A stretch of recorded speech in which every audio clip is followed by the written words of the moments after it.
Boa tarde a todos. Eu não sei se era melhor que talvez estar de pé. Eu iria... Exato, é isto, mais ou menos, que vamos falar aqui. Eu gostava de vos dar uma perspectiva, essencialmente, do papel que a Fundação para a Ciência e Tecnologia tem tido relativamente ao apoio da colaboração com os Estados Unidos e com universidades americanas.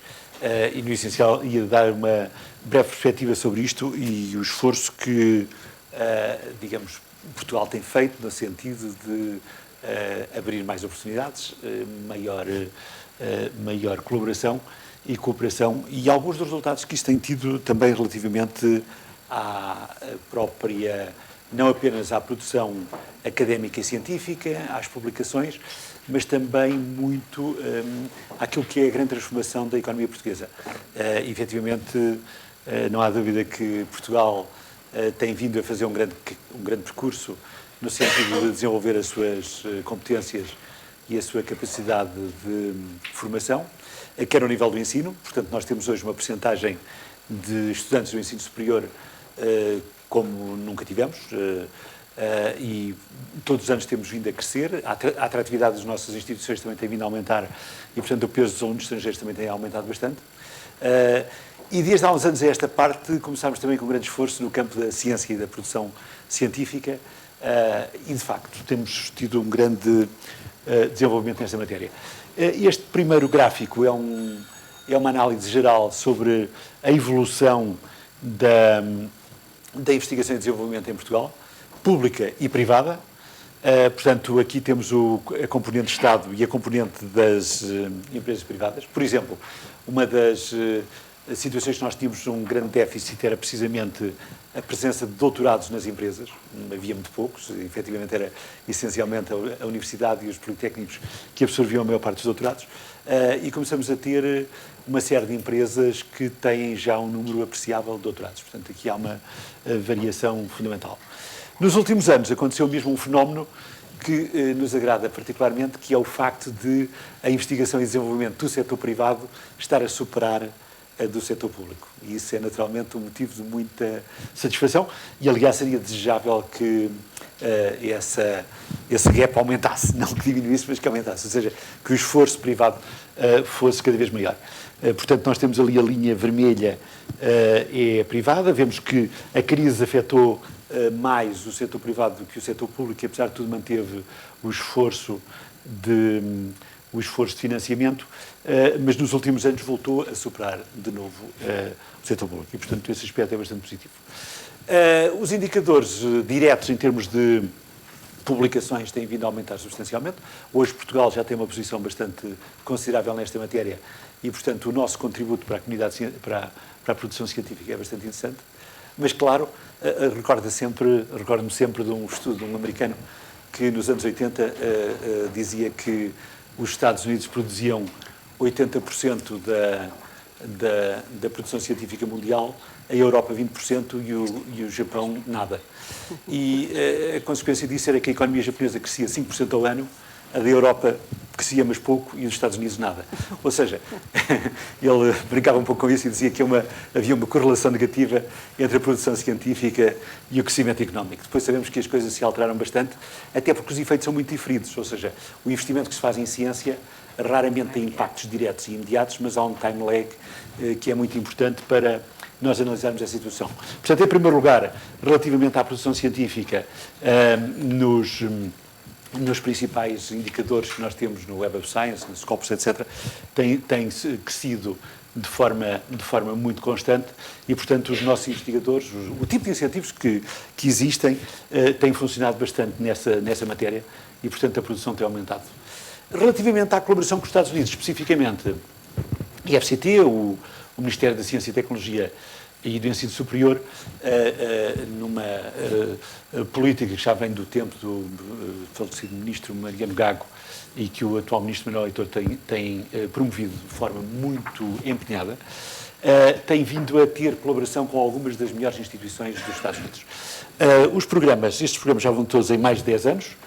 Os programas com maior impacto são claramente estes que nós temos aqui, portanto, Carnegie Mellon, o MIT, o programa MIT Portugal que resulta de uma parceria com o MIT, que é já bastante antiga, e UT Austin, com Portugal.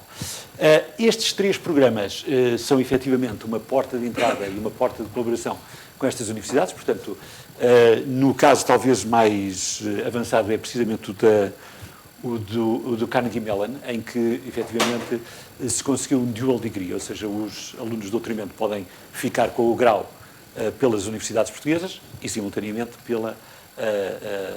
por Carnegie Mellon.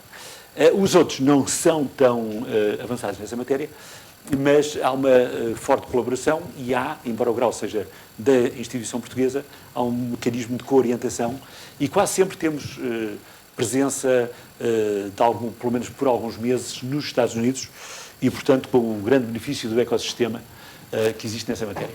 Este programa faz parte de um conjunto de cooperações internacionais, em que também temos outras entidades, e que é o programa Go Portugal, Global Science and Technology Partnerships. Portanto, tem objetivos muito diversos, efetivamente abrir as portas e abrir as oportunidades, mas também atrair estrangeiros, investigadores estrangeiros para vir trabalhar em Portugal e, obviamente, também facilitar o regresso em condições vantajosas. Portanto, o estudo nos Estados Unidos pode também significar uma opção de carreira futura em Portugal. Aliás, cada vez mais nós adotámos um pouco a preocupação de evitar aquilo que em Portugal não era conhecido e que ainda temos algumas escolas que favorecem, mas que nos Estados Unidos e nos países anglo-saxónicos é um pouco proscrito, que é o inbreeding, ou seja, aquela questão de que as escolas às vezes procuravam ter os melhores alunos de licenciatura a ficar como alunos de mestrado e depois a fazer o doutoramento e depois mais tarde como professores dessas escolas. Há uma outra escola que eu não vou citar aqui em Portugal que defende claramente isso, que são os irredutíveis, mas obviamente procura-se evitar isso. Portanto, alguma mobilidade e alguma experiência nacional ou internacional é claramente vantajosa nesse aspecto. Isso é bastante claro. Obviamente, para além das 3 instituições americanas que nós temos aqui, aliás 4, porque a Harvard Medical School tem um programa também muito interessante na investigação, digamos, clínica, em que tem havido um programa também com um grande benefício para a investigação nesta área. Mas depois temos também alguns esforços de cooperação. O modelo da Fraunhofer é muito interessante, é uma instituição alemã que tem um modelo de financiamento que conjuga financiamento público, financiamento privado e também candidatura a projetos, nomeadamente programas da União Europeia ou outros que existam nesta área. Temos também algum envolvimento de financiamento privado, numa coisa que então aí em Portugal tem um déficit muito grande, que é claramente o apoio por parte de instituições privadas, concretamente a Fundação HCAN, que tem um apoio significativo, principalmente para a investigação na área do apoio à África e a problemas muito significativos nessa área, e a Fundação La Caixa, na área da medicina, precisamente onde temos também projetos muito interessantes. Estas 3 parcerias significam áreas de especialização muito diversas. Carnegie Mellon cobre talvez a área de ICT, onde, como nós sabemos, existe hoje um déficit tremendo em Portugal, ou seja, a empregabilidade nesta área é muito interessante e hoje já até com níveis salariais de competição internacional, porque claramente há aqui imensas oportunidades, e foram criados no âmbito desta parceria alguns dos unicórnios, das empresas com valorização superior a 1.000 milhões, e eu já vou referir um pouco sobre isso. O MIT Portugal desenvolve também as áreas que estão ali, os problemas climáticos, as interações entre o espaço e os oceanos, a transformação digital e a sustentabilidade das cidades, smart cities, etc. E a UT Austin também tem essas áreas, para além das nanotecnologias, que é uma das áreas que Portugal tem desenvolvido muito. Existe um grande centro na Universidade do Minho que é muito ativo nessa área. Espaço e interações também com a Terra. E, portanto, temos ali alguns números sobre o número de alunos que já participou nestes programas, que é muito vasto, o número de projetos colaborativos, obviamente, o impacto em termos de inovação e de criação de negócios que eu referiria já daqui a pouco. Alguns números um pouco mais específicos relativamente a isto.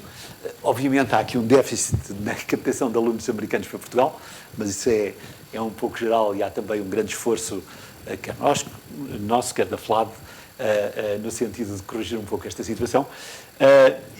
Como vemos, o número de portugueses nos Estados Unidos no âmbito destes programas, através de bolsas de doutoramento, bolsas de investigação, apoio a licenças sabáticas e pós-docs, tem sido bastante significativo. Portanto, obviamente, há ali participações mais pequenas e há outros programas de maior envergadura. Por exemplo, como eu referia com Carnegie Mellon, a presença nos Estados Unidos é por períodos mais longos, geralmente no mínimo 1 ano e muitas vezes 2 anos. Entretanto, foi desenvolvido também um portal, que já agora é útil também referir nesta matéria, que procura dar informação a candidatos a estudar em Portugal e, portanto, a promover a investigação connosco. E, naturalmente, as parcerias aqui são muito importantes. Aliás, foi interessante ver que o exemplo muitas vezes são os nossos professores que, de facto, abrem também muitas portas e que fazem a divulgação desta área, particularmente aqueles professores que têm mais interligações e que fazem investigação com professores americanos e que participam mais em conferências. Também é uma área que, naturalmente, melhorou muito. Obviamente, há aqui uma carga ambiental pesada, que as pessoas têm mais emissões de CO2, isto dos aviões é uma coisa um bocadinho aborrecida, mas, digamos, de facto, a comunicação e a parceria, e ainda não há substituição, infelizmente, a videoconferência melhorou muito, mas há coisas que têm que ser feitas mesmo com proximidade física. Portanto, este portal tem, de facto, aqui um esforço muito significativo nesta área, dá a informação concreta e, naturalmente, um apelo que eu faria também é para o reforço e a alimentação deste instrumento que tem um papel muito importante nesta matéria. E já agora, só para concluir aqui algumas ideias muito rápidas, eu gostaria de dar aqui uma pequena perspectiva sobre a situação de Portugal nesta matéria. Nem todas as fontes são muito claras nesta área, mas esta é uma página da Wikipedia que tem exatamente essa informação. Todos nós sabemos que tem vindo muito na comunicação social, a questão dos 3 unicórnios portugueses, que são estes aqui. Mas certos indicadores dizem que Portugal tem 0, outros indicam que temos 3. Eu diria que temos 3, qualquer coisa, porque temos aí 2 ou 3 empresas que, com um bocadinho de sorte, rapidamente atingiriam essa valorização. Mas o que é curioso é de facto o seguinte. Esta fonte, que é a Wikipedia, há pessoas que têm algumas dúvidas relativamente à Wikipedia. Eu devo recordar que um professor da Universidade de Harvard, que é um especialista em inteligência coletiva, ele dizia que a Wikipedia tem menos erros do que a Enciclopédia Britânica. A Enciclopédia Britânica é escrita por especialistas, a Wikipedia tem contribuições individuais. E a Wikipedia tem menos erros. Bom, mas no essencial o que eu queria referir é o seguinte. Dos 3 unicórnios portugueses, de facto todos têm a sede fora de Portugal, mas todos têm a massa cinzenta, o desenvolvimento e a maioria dos seus colaboradores em Portugal, certo? E, portanto, de facto, nesta contabilização, nós aparecemos em 4º lugar, o que é fantástico na Europa, e estão aqui todos os países que têm pelo menos dois unicórnios em termos relativos. E só para vos dar uma ideia, nesta matéria, recentemente recebemos na FCT a visita do Ministro da Ciência do Japão, e que nos pediu, com uma certa humildade, que é de facto curiosa, para os ajudarmos a desenvolver o problema dos unicórnios e das startups e das empresas de base tecnológica no Japão. Porque eles tinham um problema, é que nos últimos anos o máximo que eles conseguiram foi um unicórnio, numa economia como a japonesa, que é a 3ª economia do mundo. E, portanto, eles têm esse problema. Aliás, os coreanos também têm a mesma preocupação. O que eles dizem é que, como eles têm empresas muito poderosas, a verdade é que essas empresas, de certa forma, afogam o empreendedorismo e compram-nos muito rapidamente. Estou quase no fim. Portanto, dos 3 unicórnios que nós temos aqui, a Farfetch tem a sede na Inglaterra, no Reino Unido, e a OutSystems e a Talkdesk em Silicon Valley. Bom, é importante referir que qualquer destes unicórnios tem uma profunda ligação ao sistema científico português e nasce a partir do trabalho que foi desenvolvido nesta matéria e é uma evidência dos nossos resultados.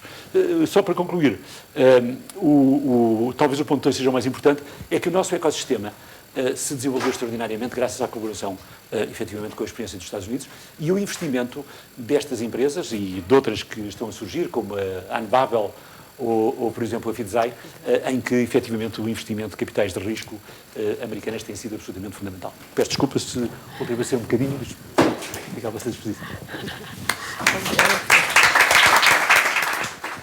Muito obrigada.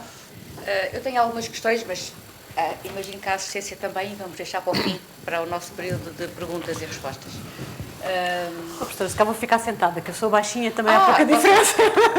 As cadeiras estão aí, os sofás estão aí para as pessoas sentarem, mas eu devo perceber que percebo o João Paulo, porque os professores estão habituados a falar de pé. Pois não sou. Estão habituados a falar de pé, portanto, é difícil um professor estar a falar sentado. Portanto, a tendência é levantar-se. Se eu mudar de ideia, levanto-me Mas as cadeiras estão aí exatamente para permitir esse conforto.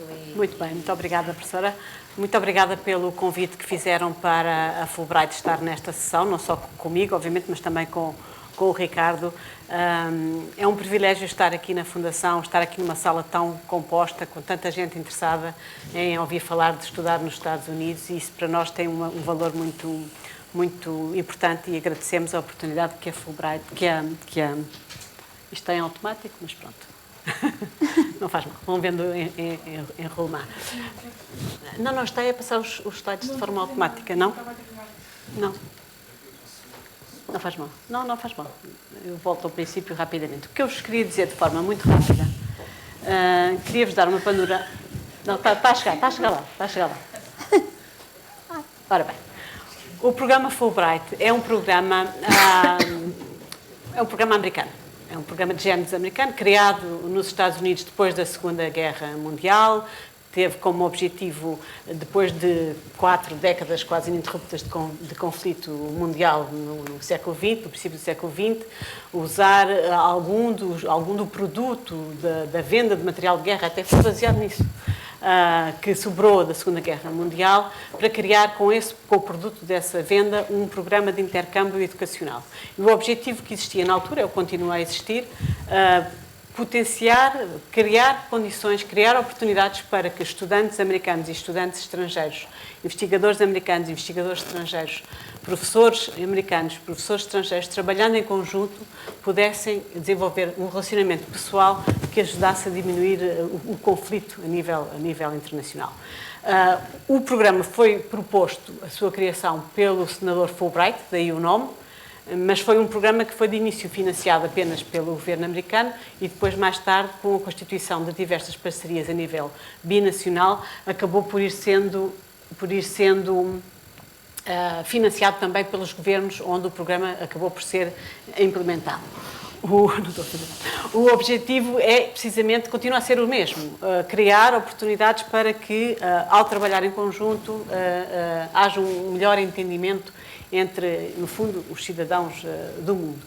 O programa tem como base de trabalho, os intervenientes de base são do lado americano, obviamente. Há um board cujos membros são de nomeação presidencial norte-americana e que determina a política global do programa e tem uma palavra a dizer na seleção de todos os participantes do programa Fulbright. Depois, ao nível executivo, é o Departamento de Estado que administra todo o programa, mas tem uma componente muito interessante, que é esta de ser administrado localmente, nos países parceiros dos Estados Unidos, do ponto de vista das prioridades também desses países, daquilo que entendem que é interessante e prioritário fazer ao nível da cooperação em ciência e educação com os Estados Unidos. E daí a criação destas comissões binacionais, como é o caso daquela que foi criada em Portugal, para administrar localmente o programa do ponto de vista também, neste caso, português. Há países onde não existem comissões, são as embaixadas dos Estados Unidos que têm esse papel de administrar localmente o programa Fulbright. Depois recorremos também aos serviços de algumas agências norte-americanas, como é o caso do Institute of International Education, que, de um ponto de vista global, selecionam os participantes no programa do lado americano, mas também acompanham os participantes estrangeiros, nomeadamente portugueses, durante a sua estadia nos Estados Unidos. O programa foi criado em 1946, cresceu imenso inicialmente, até com a integração inicial dos países que tinham sido também mais atingidos pela Segunda Guerra Mundial, a Áustria, a Alemanha, o Japão, mas depois foi sendo alargado de tal ordem que neste momento funciona em quase todos os países, desde que tenham relações diplomáticas com os Estados Unidos.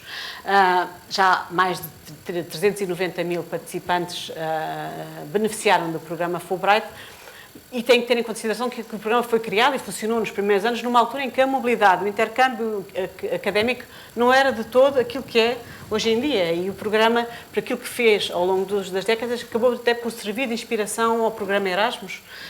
E a proposta da criação do programa Erasmus, é interessante até analisar isso, partiu da experiência de alguns antigos participantes no programa Fulbright. Isto para dizer que continuamos a atribuir bolsas a nível mundial, cerca de 8 mil bolsas todos os anos, e o programa resulta também, a qualidade do programa resulta também muito da qualidade dos participantes do programa Fulbright, dos antigos bolseiros. E tenho a honra de ter aqui hoje o professor José Paulo, que foi um dos bolseiros do programa Fulbright, mas que mencionou também aqui, entre os unicórnios e os potenciais unicórnios, empresas que foram criadas por iniciativa de portugueses que beneficiaram do apoio do programa Fulbright, nomeadamente o Paulo Rosado, o Vasco Pedro da Unbubble, o Pedro Bizarro da FIDSAI. Portanto, são pessoas que desenvolveram o seu programa de estudos nos Estados Unidos com o apoio da Fulbright e voltaram com capacidade empreendedora, que também é muito importante. Enfim, não há pressão, mas eventualmente o prémio Nobel talvez no futuro esteja... nunca sabe. O percurso feito de excelência é realmente um que permite alcançar vários reconhecimentos, nomeadamente o próprio programa Fulbright viu ser-lhe atribuído o prémio Príncipe das Astúrias, na altura chamava-se Príncipe, agora chama-se Princesa, em 2014, na área da cooperação internacional. Em Portugal existe uma comissão, fundada em 1960, por acordo diplomático entre Portugal e os Estados Unidos, e foi, muito recentemente, através de um novo acordo diplomático em 2015, reforçado este compromisso de Portugal e dos Estados Unidos de continuar a colaborar no âmbito do programa Fulbright. É um programa que é uma... Peço desculpa, está aqui. É uma comissão que funciona perfeitamente assente na base do princípio do binacionalismo. O nosso financiamento provém do governo americano e do governo português. O que fazemos, o processo de decisão é binacional, o Conselho Diretivo é perfeitamente binacional, temos representantes americanos e portugueses, e a essência da nossa atividade é binacional, é esta relação entre Portugal e os Estados Unidos. Peço desculpa. Aqui em Portugal, obviamente, também trabalhamos de forma muito próxima com vários intervenientes em representação do Governo, nomeadamente do Ministério da Ciência, Tecnologia e Ensino Superior via FCT, Ministério dos Negócios Estrangeiros via Instituto de Camões,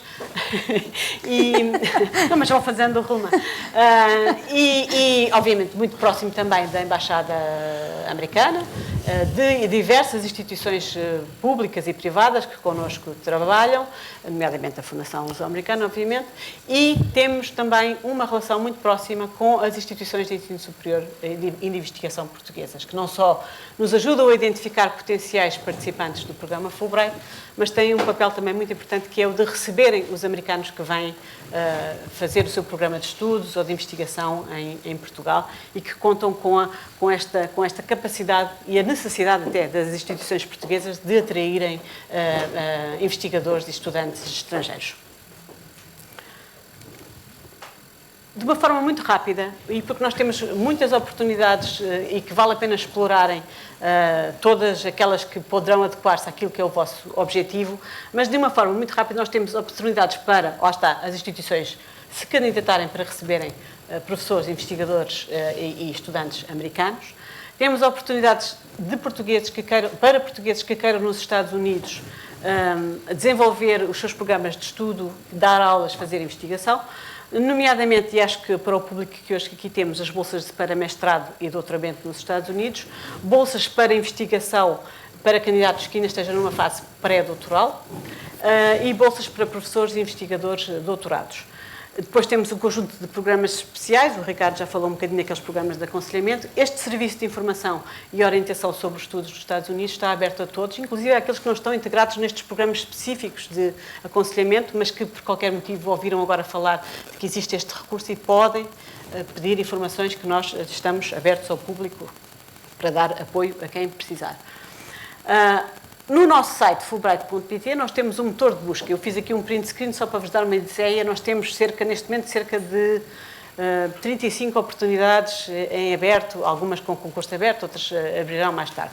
Mas isto para vos dizer que facilmente, aqui não verão, porque a letra é muito pequenina, poderão procurar se são portugueses, qual é o vosso objetivo, qual é a vossa posição em termos de carreira de estudantes ou de investigadores, e o sistema, a bolsa, o motor de pesquisa devolve-vos os resultados das bolsas que se adequarão àquilo que é o vosso objetivo.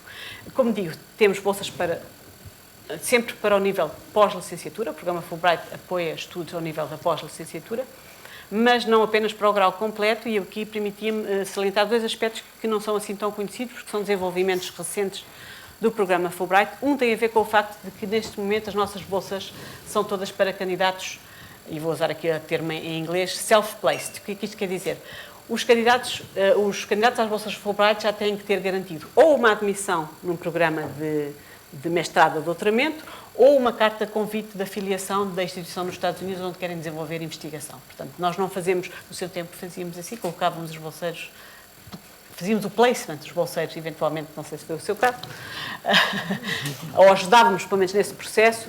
Neste momento, à exceção de uma bolsa que é para mestrado em Belas Artes, que é muito específica, os candidatos já têm a admissão ou estão à espera da admissão quando se candidatam ao programa Fulbright. Daí a importância de nós mantermos estes programas de que o Ricardo falou e de fomentar, ajudar a que se envolvam neste processo, mas só depois de terem a admissão é que poderão ser elegíveis para a bolsa Fulbright. Outra novidade que, enfim, já não é tão recente, tem 3 anos, é o acordo que nós temos com a Fundação para a Ciência e Tecnologia, que permite que os estudantes de doutoramento que têm bolsa da FCT possam fazer um período de estudos e de investigação nos Estados Unidos, acumulando o estatuto de bolseiro FCT e Fulbright. Portanto, é uma bolsa com apoio da FCT, o financiamento continua a ser o da FCT, mas depois há um conjunto de benefícios que são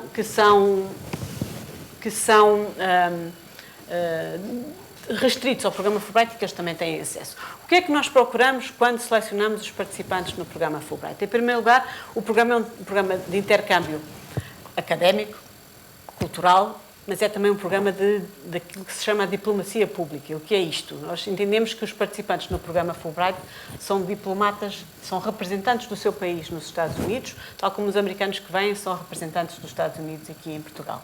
E, portanto, para além, obviamente, daquilo que está na base, que é o mérito e a excelência de desempenho académico, temos que ver também muito aquilo que é a capacidade de liderança, de comunicação, de motivação do candidato e o que é que o projeto vai trazer em termos de valor acrescentado para Portugal. Pode ser a qualidade do projeto, pode ser o tópico do projeto, pode ser o desenvolvimento da área de estudos, de uma instituição, enfim, alguma contribuição significativa há de vir do facto de nós termos apostado naquele candidato para passar um tempo a fazer o que quer que seja nos Estados Unidos. Os Fulbrighters são, como disse, embaixadores culturais, acabam por ser embaixadores culturais de Portugal nos Estados Unidos e depois dos Estados Unidos cá, quando regressam, porque também trazem um bocadinho da influência daquilo que receberam lá, do ecossistema, como já aqui muito se falou. Os projetos, obviamente, têm que ter impacto e é tudo isto que nós avaliamos quando fazemos a seleção dos participantes no programa Fulbright. Para além do financiamento, eu até diria que o financiamento é a parte menos importante do facto de serem bolseiros Fulbright. Porque o facto de serem escolhidos como bolseiros Fulbright também lhes dá um carinho de qualidade nos Estados Unidos que muda completamente a experiência que depois têm durante a estadia lá. Mas, obviamente, que o financiamento é importante e, para além do financiamento que varia muitas vezes consoante a duração da estadia nos Estados Unidos, e poderão consultar tudo isso no nosso site, há um conjunto de benefícios que não são tão objetivos, mas que são fundamentais pelo facto de serem Fulbrighters. Desde já, Este que é até bem objetivo, que é o facto de ter o seguro de saúde e acidentes durante a estadia nos Estados Unidos, o que é muito importante para quem pensa ir estudar para os Estados Unidos. Depois a Fulbright passa a ser o patrocinador do visto do estudante, portanto, quer a emissão dos documentos necessários ao visto, quer depois o pagamento de uma taxa que é preciso ir fazendo nos Estados Unidos para garantir a permanência, é assegurada pelo programa Fulbright. Há um conjunto de serviços de orientação prestados aos bolseiros antes da partida para os Estados Unidos e depois lá acompanhamento, enriquecimento, programas de enriquecimento, inclusive que permitem conhecer cidades diferentes daquelas onde estão a desenvolver os vossos estudos. Tudo isto é fornecido pelo programa Fulbright. E uma característica importante, que cada vez mais é um benefício, que é o facto de passarem a fazer parte desta rede mundial de beneficiários do programa Fulbright. Para além de várias oportunidades que terão de conhecer outros Fulbrighters nos Estados Unidos, ter sido Fulbrighter é realmente um fator de identificação de académicos a nível mundial e que é de aproveitar. Estes programas que já falámos brevemente e que o Ricardo está encarregue na Comissão, queria só dizer que existe também uma comissão, uma associação de alumni em Portugal, para além de uma grande que existe nos Estados Unidos e que desenvolve várias atividades também de enquadramento, quer dos bolseiros Fulbright portugueses, quer dos americanos. E estes são os meus contactos, que depois peço que partilhem a apresentação, de uma forma muito simples, sem entrar nos detalhes depois dos concursos, dos prazos, etc., que eu peço que verifiquem no site. Esta é a apresentação que eu queria fazer-vos do programa Fulbright.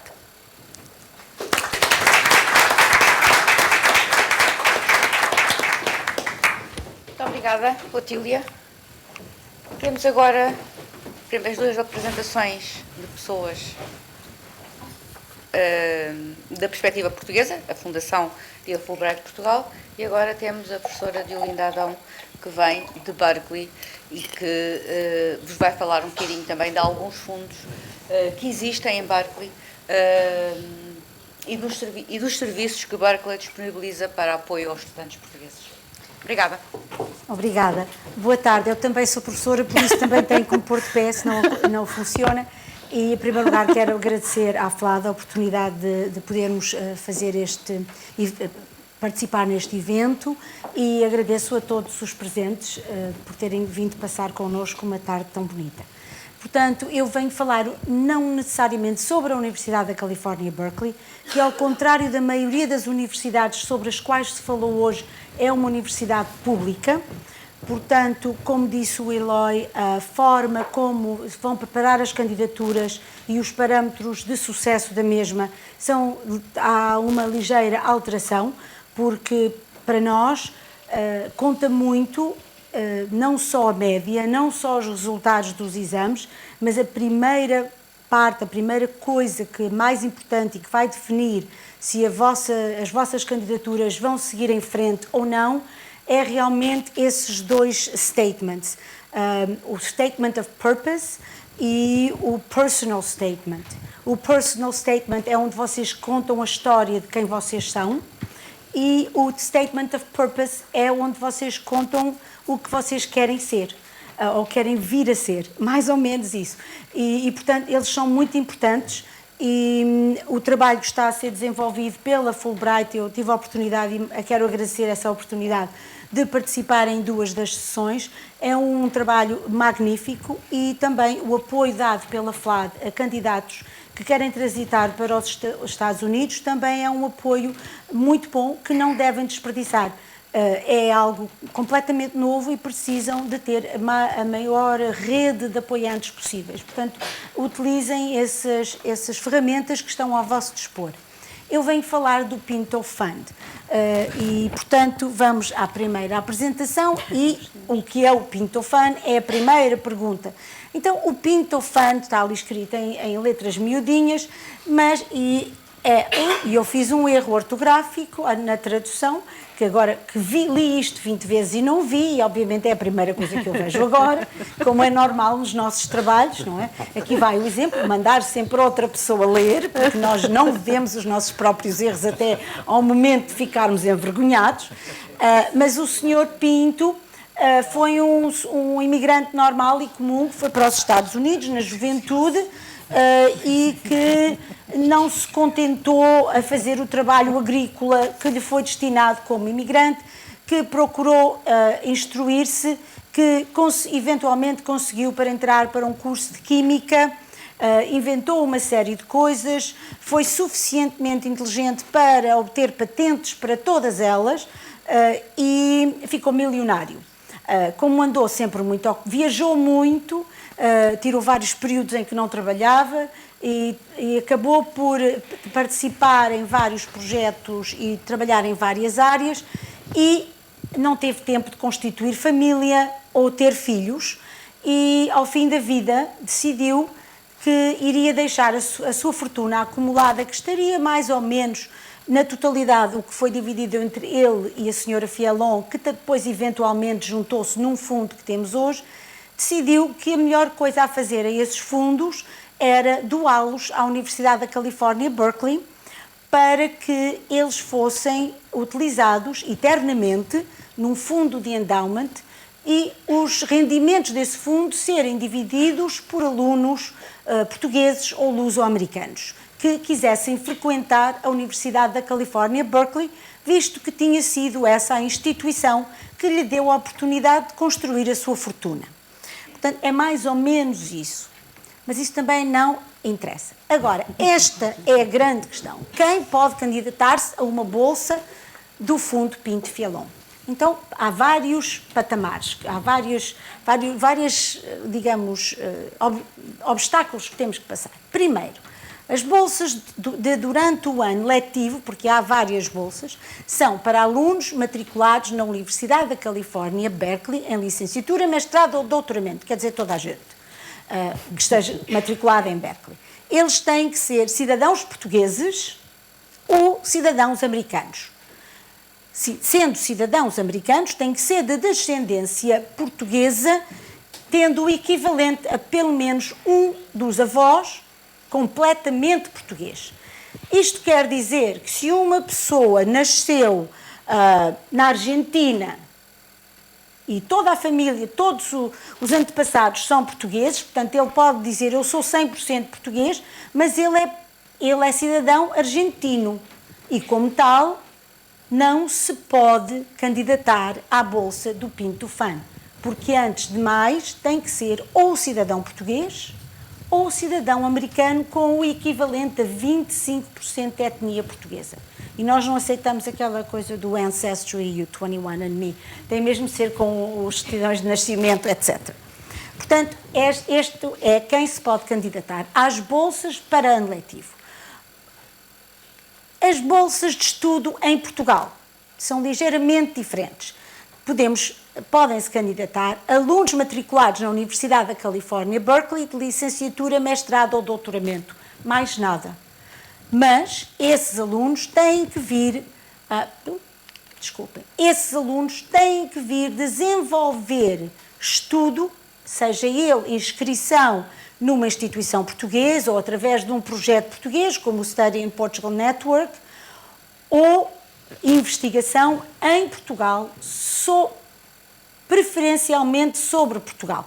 Obviamente, se é um aluno da astrofísica, a astrofísica é a astrofísica, não há astrofísica portuguesa e a astrofísica americana, obviamente, embora não seja da astrofísica, mas é fácil de perceber. Portanto, tem que estar inserido num grupo de trabalho português, com alguma orientação de um docente português, inserido numa universidade portuguesa. Não é alguém que diz, eu quero ir fazer investigação e vou andar a passear por entre as bibliotecas e assim, isso é assim um bocadinho, tem que ser um bocadinho mais concreto e nós termos alguém que vai estar responsável por essa investigação e etc. Então, vamos seguir. Como se submete a candidatura? A primeira coisa só se pode submeter a candidatura após ter efetuado a matrícula, não a candidatura à Berkeley, mas tem que estar matriculado, quer dizer, tem que ter dito, eu aceito a oferta e efetuam a sua matrícula. Nesse momento, depois, já tem um número de estudante e podem elaborar a candidatura da forma que está indicado neste slide. Mas há uma pequena à parte que eu gostaria de dizer, e eu acho que o Eloy foi um dos beneficiários disso, porque estávamos todos em diálogo, e peço desculpa, Sr. Capitão, mas para mim será sempre Eloy. Portanto, e essa é que todos os departamentos da Universidade da Califórnia, Berkeley, como é uma universidade pública, têm responsabilidade de apoiar os seus mestrandos e doutorandos financeiramente. Ora, ao receberem várias candidaturas, é importante para eles saberem que este aluno vai beneficiar de outro apoio financeiro e não está completo e absolutamente dependente do departamento para se sustentar financeiramente. Portanto, é muito vantajoso para o aluno em entrar em contato, e se entrar em contato ou com a FLAD ou com o Fulbright, eles todos sabem isso, entrarem em contato comigo e dizer, eu sou fulano tal, vou apresentar uma candidatura ao departamento tal, e etc, etc. O que é que eu nessa altura eu faço? Eu entro em comunicação com o Graduate Advisor desse departamento e digo, olha, o aluno fulano tal vai apresentar uma candidatura para entrar no... E desde à partida, se esse aluno for aceite, o Centro de Estudos Portugueses, através do Pinto Fund, vai se responsabilizar de apoiar o aluno em X quantia. Ora, isso faz com que a candidatura desse aluno seja considerada, ou seja, tenha uma posição que vai superar outras de iguais. Portanto, se há 2 ou 3 alunos, todos equitativos e que são basicamente, os alunos quando se candidatam são quase todos a mesma coisa, o facto de o departamento saber que aquele aluno não depende só dele e que não tem que arranjar fundos para o sustentar, vai favorecer a candidatura do aluno. Portanto, é sempre bom avisarem-me previamente, a mim ou a quem estiver nessa posição, de que isto vai acontecer, para que nós entremos em contacto com o departamento e façamos também um bocadinho de advogados deste aluno e darmos assim uns apoiozinhos para que a coisa funcione bem, não é? É mais ou menos, não é? Corrige-me se eu estiver errada em qualquer momento. Portanto, isso é muito importante.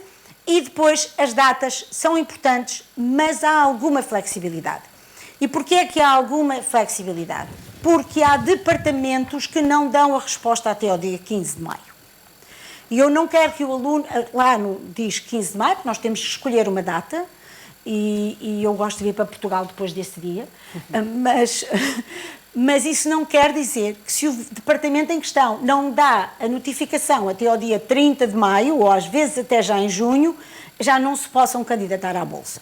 Nós aceitamos, o portal fica aberto, portanto vocês podem se candidatar a qualquer altura. Aliás, há alunos que chegam a não saber que podem se candidatar à Bolsa até já lá estarem, e há um amigo qualquer que encontram-se casualmente, ouvem falar português, vão tomar um café no grego,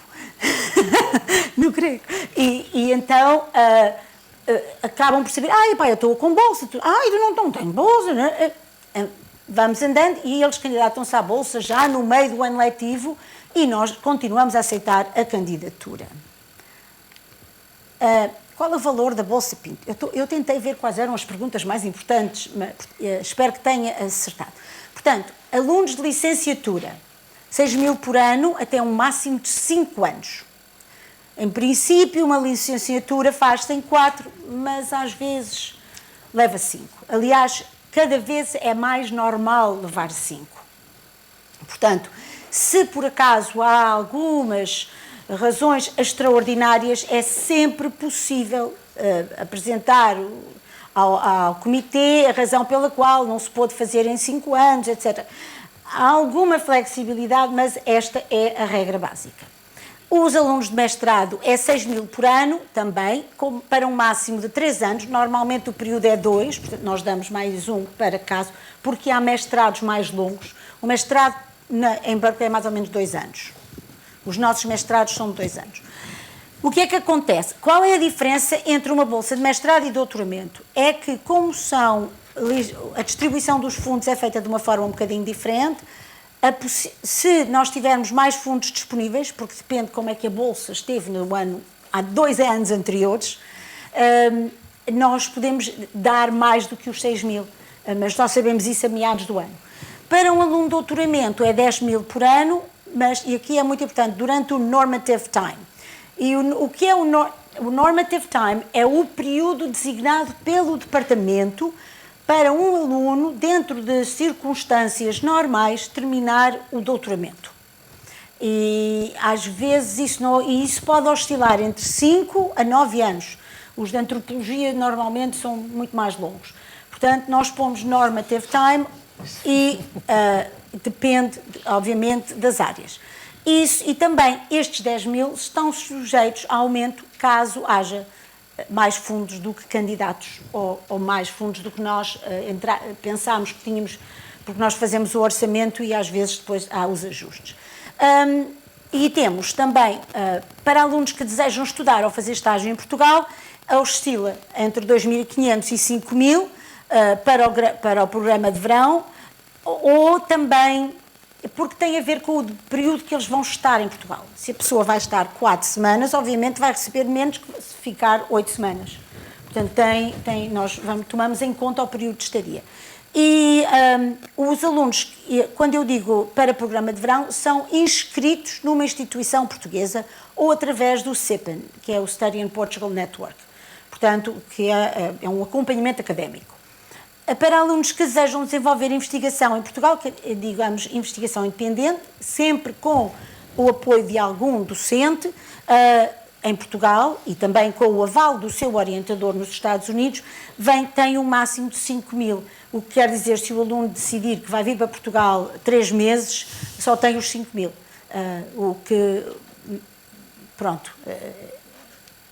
Tem que procurar também noutros lados. Agora, atenção, isto é muito importante. Só se podem candidatar alunos matriculados na University of California, Berkeley. Mais nenhum dos campi do sistema da Universidade da Califórnia. O Sr. Pinto não queria que alunos portugueses fossem para mais nenhum lado com o dinheiro dele, senão para Berkeley. E quem somos nós para argumentar isso? E, portanto, abro para perguntas que não abro e termino